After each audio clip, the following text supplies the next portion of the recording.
अस्सलाम वालेकुम दोस्तों, ओमान की सुप्रीम कमेटी ने कोरोना वायरस की होने वाली पेशरफ्तों और वबाई मरज़ से बचाव और इसके फैलाव को रोकने के तरीक़ों के बारे में अपडेट किया है। जैसा कि आपको मालूम ही होगा कि सुप्रीम कमेटी ने कुछ ममालिक के मुसाफिरों को ओमान में दाखिल होने पर पाबंदी लगाई हुई है। तो दोस्तों, सुप्रीम कमेटी ने अफराद और मुआशरे के तहफ़्फ़ुज़ के लिए अगले नोटिस तक 10 ममालिक से आने वाली परवाज़ों की मुअत्तली में तोसी का फ़ैसला किया है। इन ममालिक से आने वाली फ़्लाइट्स सुप्रीम कमेटी ने पहले से ही बंद की हुई हैं। अब सुप्रीम कमेटी का कहना है कि अगले नोटिस तक इन ममालिक की फ़्लाइट्स बंद रहेंगी।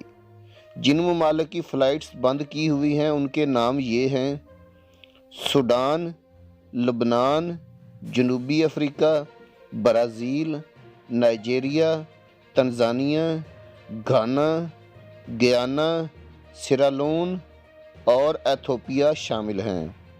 अगर किसी दूसरे मुल्क से आने वाले मुसाफिरों ने सल्तनत में दाखिल होने की दरख्वास्त देने से 14 दिन के अंदर इन ममालिक का दौरा किया होगा तो इन मुसाफिरों को भी ओमान में दाखिले की इजाज़त नहीं होगी। इन ममालिक से आने वालों में जिन लोगों को छूट दी गई है उनमें ओमानी शहरी, सफारतकार और सेहत के कारकुन और उनके अहले खाना शामिल हैं।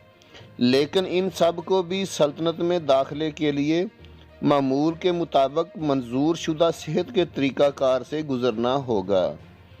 सुप्रीम कमेटी ने ग्रेड 12 के तलबा के अलावा ब्लेंडिंग लर्नर सिस्टम के ज़रिए तालीम हासिल करना जारी रखेंगे। इसके अलावा सरकारी स्कूलों में जुमेरात 25 मार्च 2021 को ख़त्म होने वाले मज़ीद 2 हफ़्तों के लिए ऑनलाइन सीखने में तोसी का भी फ़ैसला किया है, जबकि इस मुद्दत के दौरान सल्तनत में वबाई मरज़ की ताज़ा कारियों की रोशनी में एक जायज़ा भी लिया जाएगा। दोस्तों, वीडियो बनाने का मकसद आप लोगों की रहनुमाई करना है।